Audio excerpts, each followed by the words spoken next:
حال ہی میں امریکی حکومت نے پاکستان میں آنے والے سیلاب کی تباہی دیکھتے ہوئے امریکی ویزا ہولڈر اور امیگرینٹ پاکستانیوں کے لیے خصوصی مراعات کا ایک نوٹیفیکیشن جاری کیا ہے۔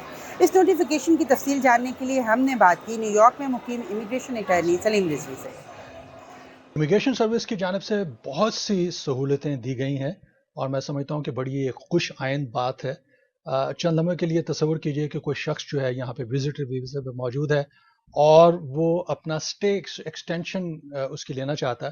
اس کی بنیادی وجہ یہ ہے کہ پاکستان میں سیلاب کی وجہ سے اس کے لیے پاسبل نہیں ہے کہ وہ واپس جا سکے یا اس کے لیے مشکلات پیدا ہو گئی ہیں۔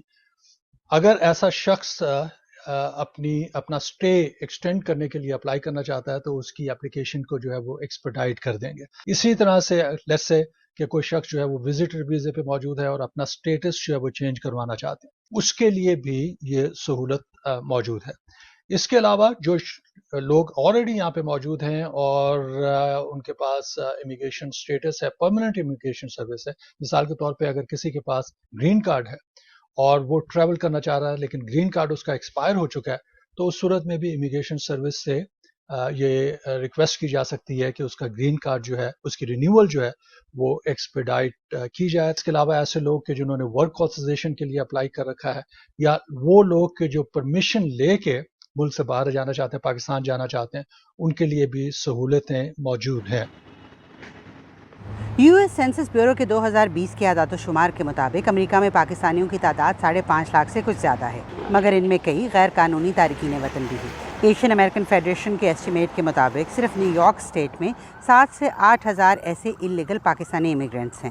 حال ہی میں چند امریکی سینیٹرز نے صدر جو بائیڈن کو ایک خط لکھا جس میں ایسے غیر قانونی پاکستانی تارکین وطن کو ٹی پی ایس یا ٹیمپرری پروٹیکٹڈ اسٹیٹس دینے کا کہا گیا ہے۔ امریکی قانون کے مطابق ٹی پی ایس ملنے کے بعد غیر قانونی تارکین وطن کو ڈیپورٹیشن سے تحفظ حاصل ہوتا ہے اور ان کو امریکہ میں کام کرنے کی اجازت بھی ہوتی ہے۔ کئی کمیونٹی آرگنائزیشن اس سلسلے میں کام کر رہی ہیں، ایشین امریکن فیڈریشن ان میں سے ایک ہے۔ It makes no sense to when our Homeland Security is asking people to go back to their homes when they don't have a home to go back to. So we felt that this was an important cause to ask for temporary protected status for these populations to stay back here. And also imagine if a whole bunch of people go back to Pakistan in this situation where there are no resources, there's such chaos going on right now. It's not helping either the country or the people who are returning. عالمی ادارے اور مختلف ممالک کی حکومتیں پاکستان میں سیلاب زدگان کی امداد کے لیے مختلف اقدامات کر رہے ہیں۔ ایسے میں اوورسیز پاکستانی اپنی مشترکہ کوششوں سے ان ریلیف ایفرٹس میں اضافے کے لیے اہم کردار ادا کر سکتے ہیں۔ Aiza Irfan, Voice of America, New York.